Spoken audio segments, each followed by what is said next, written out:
தளபதி அவர்கள் ஆட்சி பொறுப்பேற்றுக் கொண்ட பொழுது, அதற்கு முன்னால் 10 வருஷம் அதிமுக ஆட்சி இருந்தது.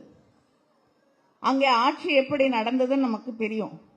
கோவிட் காலத்துல கூட மக்களை காப்பாற்ற தவறிய ஒரு ஆட்சி நடைபெற்றது. ஆனால் ஆட்சி பொறுப்பு கூட ஏத்துக்கல.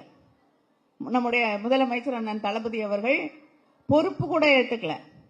வெற்றி பெற்று விட்டோம் என்று தெரிந்தவுடனேயே அதிகாரிகளை எல்லாம் அழைத்து மக்களை எப்படி ஆட்சி பொறுப்பேற்றுக் கொண்டவுடன் காப்பாற்றுவது என்று சிந்திக்க தொடர்ந்த நம்முடைய திராவிட இயக்கம், திராவிட மாடல் அதுதான். ஆனா இன்னைக்கு ஆட்சி பொறுப்புக்கு வந்த பிறகும் பொறுப்பில்லாமல் பேசிக் கொண்டிருக்கக்கூடிய ஒரு சூழலை நாம் பார்த்து கொண்டிருக்கிறோம்.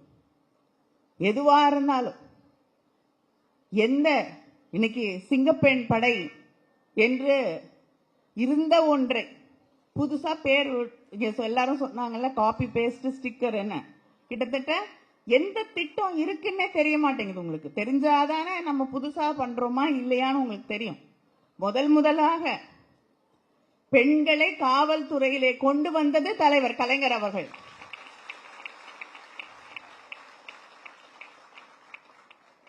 பெண்கள் பாதுகாப்புக்காக ஒரு தனியாக பிரிவை உருவாக்கியது நம்முடைய ஆட்சியிலே, திராவிட முன்னேற்ற கழக ஆட்சியிலே நம்முடைய அண்ணன் தளபதி அவர்கள்.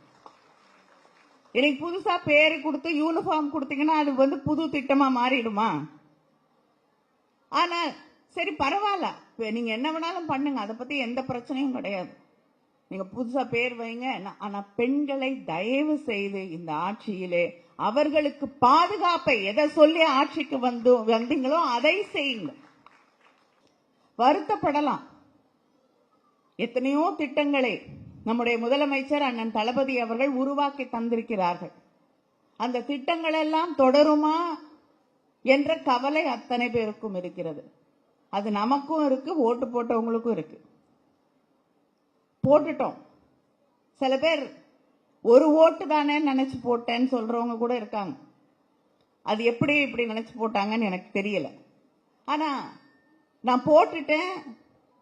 எனக்கு வர வேண்டிய தலைவர் அண்ணன் தளபதி அவர்கள் கொண்டு வந்த திட்டங்கள் எல்லாம் தொடர்ந்து வருமோ வராதோ என்ற அந்த பயத்திலே இன்று நின்று தத்தளித்துக் கொண்டிருக்கிறார்கள். ஏன்னா முதலமைச்சர் பதவி ஏற்றுக்கொண்ட அன்றே என்ன சொன்னாரு? பணம் இல்லை.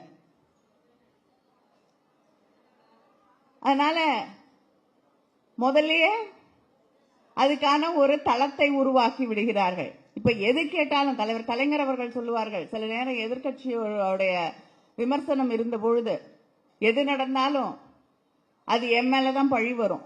அவங்க வீட்டில் இருக்கக்கூடிய நேரத்தில் ஏதாவது தடுமாறி விழுந்துட்டாங்கன்னா கூட கருணாநிதி தான் அங்க கொண்டு வந்து எண்ணெயை ஊத்தி வச்சாரு, அதனால விழுந்துட்டேன்னு சொல்லக்கூடியவர்கள் இருக்கிறார்கள் என்று அவர் பலமுறை சொல்லி இருக்கிறார். இன்னைக்கு ஆட்சி அப்படிதான் நடந்துகிட்டு இருக்கு. எதுவாக இருந்தாலும் முன்னாடி இருந்தவங்க பணம் இல்லாம செஞ்சுட்டாங்க. முன்னாடி இருந்தவர்கள் இன்று பெண்களுக்கு எதிரான குற்றங்கள் தினமும் நடந்து கொண்டிருக்கக்கூடிய குழந்தைகளுக்கு எதிரான குற்றங்களை இந்த அரசு கட்டுப்படுத்த முடியாம நிறுத்த முடியாம இருக்கக்கூடிய சூழலை நாம் பார்த்து கொண்டிருக்கிறோம். இன்னைக்கு நடக்கக்கூடிய குற்றங்களை பற்றி கேட்டால் அதுவும் திமுக ஆட்சியிலே அவர்கள் தவறவிட்டதனால் நடந்து கொண்டிருக்கிறது. எப்படி திட்டங்களை தொடர முடியுமா என்று கேட்டால் திமுக ஆட்சியில ஒன்னும் இல்லாம பண்ணிட்டு போயிட்டாங்க. கரண்ட் ஏன் போகுது? 4 மணி நேரம் கரண்ட் இல்ல. அதுக்கு அமைச்சர் என்ன பதில் சொல்றாரு? ஃபியூஸ் எடுத்துட்டு போயிடுறாங்களாம். இப்படி எதற்கு எடுத்தாலும் நம்மை குறை சொல்லக்கூடிய அதை ஒண்ணுதான் அவங்களுக்கு தெரிஞ்ச பதில்.